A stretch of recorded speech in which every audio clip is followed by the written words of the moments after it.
teman-teman, kali ini kelompok 7 ingin mempresentasikan mata kuliah filsafat yang bertema humanisasi ilmu-ilmu keislaman. Pasti kalian pernah dengar nih tentang apa itu humanisasi, bukan?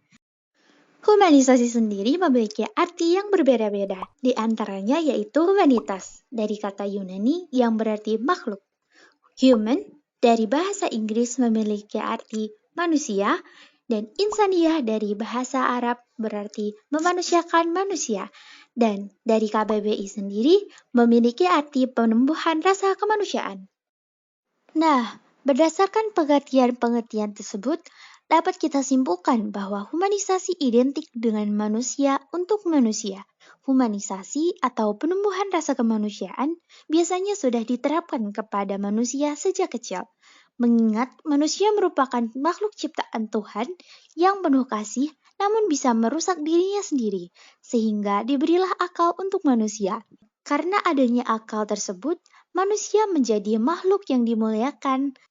Akal yang diberikan kepada manusia seharusnya digunakan untuk memperoleh dan mengolah ilmu serta mengamalkannya. Hal ini sesuai dengan konsep Islam yang mengatur umat Islam untuk terus mencari ilmu dan terus membagikannya.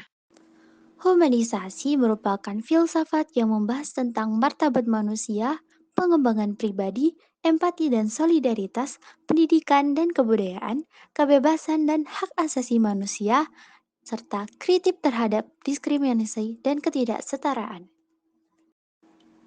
Konsep humanisasi ilmu-ilmu keislaman sendiri adalah pendekatan yang mencoba mengintegrasikan nilai-nilai kemanusiaan, empati, dan pemahaman terhadap manusia dalam pemahaman dan praktik ilmu-ilmu keislaman. Contoh gagasan humanisasi ilmu-ilmu keislaman adalah 1. Keadilan sosial. Ini mencakup studi dan pemahaman terkait keadilan, pemberian zakat, dan perlindungan hak setiap individu. 2. Pendidikan inklusif, yaitu tentang memberikan pendidikan yang dapat diakses ke semua orang tanpa memandang latar belakang, budaya, ataupun agama. 3. Studi tentang kepribadian, psikologi, dan kesejahteraan mental dalam konteks ajaran Islam dapat membantu individu memahami diri ataupun orang lain. 4. Etika dan moralitas mencakup pengajaran nilai-nilai etis Islam dan penerapannya dalam kehidupan sehari-hari. 5. Kritik terhadap humanisasi, diskriminasi, dan ketidaksetaraan. 6. Kontribusi positif terhadap masyarakat seperti upaya pendidikan, amal, layanan kesehatan, dan lain-lain. 7. Pendekatan interdisipliner yaitu pemahaman berbagai isu-isu kemanusiaan dalam konteks Islam. 8. Kerjasama antar budaya dan agama di mana hal ini dapat membantu memahami perbedaan agama dan kepercayaan. Humanisasi yang menekankan pentingnya nilai-nilai kemanusiaan telah ada dalam berbagai bentuk sepanjang sejarah manusia. Namun, perkembangan formal humanisme sebagai gerakan intelektual dan filosofis memiliki akar yang dalam beberapa periode sejarah. Berikut adalah beberapa puncak sejarah humanisme. 1. Humanisme klasik Yunani.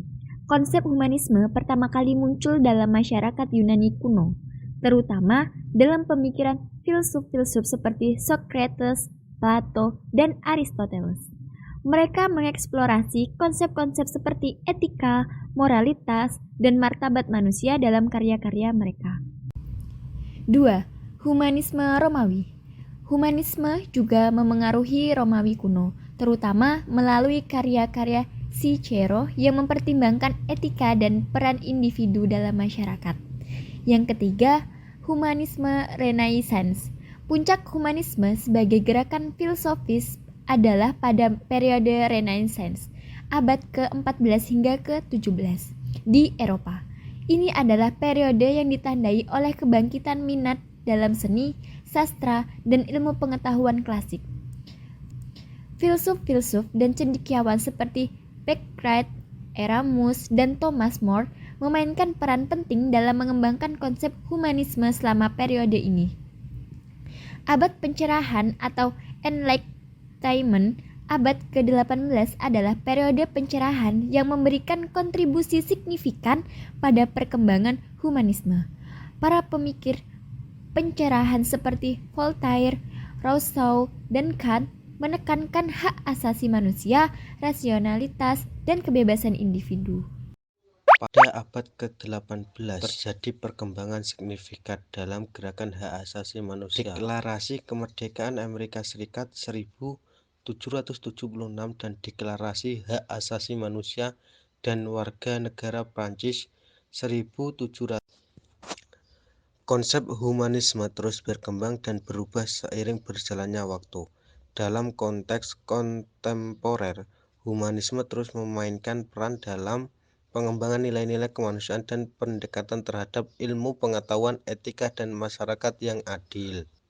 Pada dasarnya, humanisasi itu sudah ada sejak adanya manusia, karena humanisasi berasal dari kata human yang berarti manusia.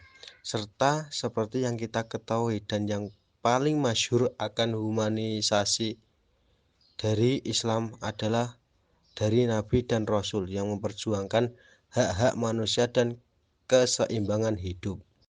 Upaya selalu dilakukan untuk kembali membangkitkan dan menempatkan dunia pendidikan Islam pada peran yang semestinya, yakni memanusiakan manusia atau humanisasi sekaligus menata ulang paradigma pendidikan Islam sehingga kembali menjadi